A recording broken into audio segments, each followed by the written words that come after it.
ada juga yang orang-orang yang terkena skizofrenia, diambil bakterinya itu dimasukkan ke tikus dan tikusnya mempunyai perubahan perilaku. Gimana tuh? Ya dia jadi aneh gitu. Kita nggak tahu apa yang dalam tikus skizofrenia juga kita nggak tahu. Yeah. Tapi perubahan perilaku artinya bahwa ini penting banget untuk merawat ini untuk mendapatkan kebahagiaan itu sendiri. Oh, berarti bahagia itu dari perut, dari bakteri ya Pak ya? Bakteri ini memproduksi serotonin. Ada bakteri tertentu kalau ketemuin, bakteri tertentu menciptakan melatonin dan itu membuat kita ngantuk dan tertidur. So bisa bayangkan bahwa kita sangat-sangat tergantung terhadap hal ini.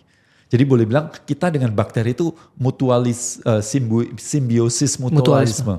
Jadi kalau kita ingin bahagia dan panjang umur, ya kita perlu memperhatikan sesuatu yang hidup di dalam diri kita, yaitu bakteri-bakteri dalam tubuh kita. Terus maksudnya gimana Pak? Masa kita makan makanan kotor gitu Pak supaya bakteri banyak?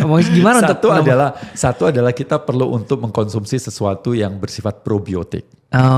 Probiotik. Nggak usah sebut nama. Itu banyak gulanya.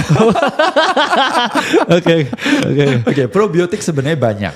Salah satunya di Indonesia itu oncom, tape, tempe juga. Tapi kalau tempe udah dipanggang, digoreng, otomatis hilang. Harus mentah dong. Probiotik. Sebenarnya nggak ada tempe mentah. Emang pernah ada tempe mentah? Yang putih? Ya itu kan udah matang, udah dimasak sebenarnya. Oh itu bisa dimakan langsung? Iya, tapi cari yang higienis. Cari yang higienis. Ada beberapa merek yang mengklaim higienis sehingga kita bisa makan. Ada probiotiknya, ada prebiotiknya, ada postbiotiknya. Bagus banget. Di tempe itu bagus. Tempe is superfood. Sayang banget kalau di sini mental tempe gitu. Padahal di luar negeri itu superfood. Kalau kita ke Eropa itu superfood disebutnya. Jadi sayang banget kita nggak memanfaatkan si tempe tersebut. Tempe, oncom, tape, kalau di luar negeri ada kimchi, ada sauerkraut, ada natto kalau di Jepang. Waduh. Itu enak banget, saya suka banget sama natto. Natto gak bisa telan Pak. Natto gak bisa telan, fix. Tapi, enak banget. Nah, itu yang kita perlu lakukan. Tapi sekarang kenapa kok begitu banyak orang kena mental health? Karena salah satu bakteri yang dari manusia yang kurang.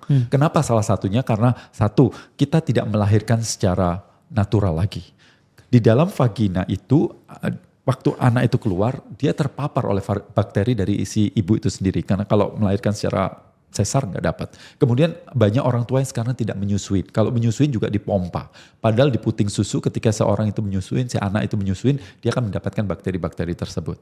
Nah untuk mengetahui itu paling oke sebenarnya stool test. Jadi tes dari tinja kita dan kemudian dicek bakteri mana yang kurang. Nah di situ yang ditambahkan. Itu yang pertama.